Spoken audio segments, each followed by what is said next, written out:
پہاڑی زبان میں اپڈیٹ سنیے۔ بھارتی غاصب حکومت اڈی چوٹی دا زور لا رہی ہے کہ وہ کشمیر بچ اپنے مکروہ تے سیاہ کارنامیاں کو چھپا کے سب اچھی دی رپورٹ دے کے دنیا دی اکھیاں بچ دھوڑ باندھی رہا ہے۔ مودی حکومت آج بھی کشمیر اتے اپنے اس جھوٹے بیانیوں کو فروغ دینے واسطے سچائی اور حقائق کو اپنے رنگ بچ رنگ کے پیش کرنے دی کوششاں بچ مصروف ہے۔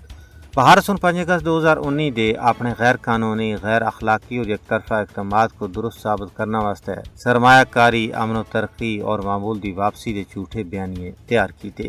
ہندوستان دی یہ بھرپور کوشش ہے کہ وہ کسی تصویر پینٹ کرے جس پہ لگے کہ کشمیر دنیا دا مجھ پرامن علاقہ ہے، لیکن حقیقت یہ ہے کہ اتھے سب کچھ معمول دے خلاف ہے۔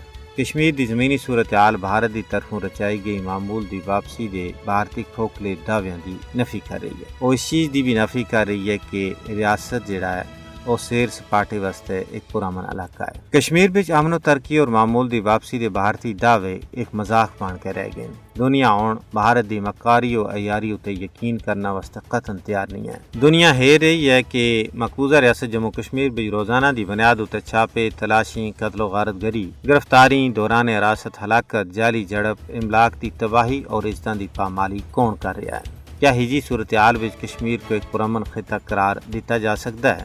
کیا اہل بصیرت ہجی خطے کو پرامن خطہ مننے واسطے تیار ہو جلسن؟ کشمیر تے دنیا دا سب تھی بڑا عسکری علاقہ بن چکا ہے جتھے 10 لاکھ دے قریب غاصب بھارتی فوج موجود ہے۔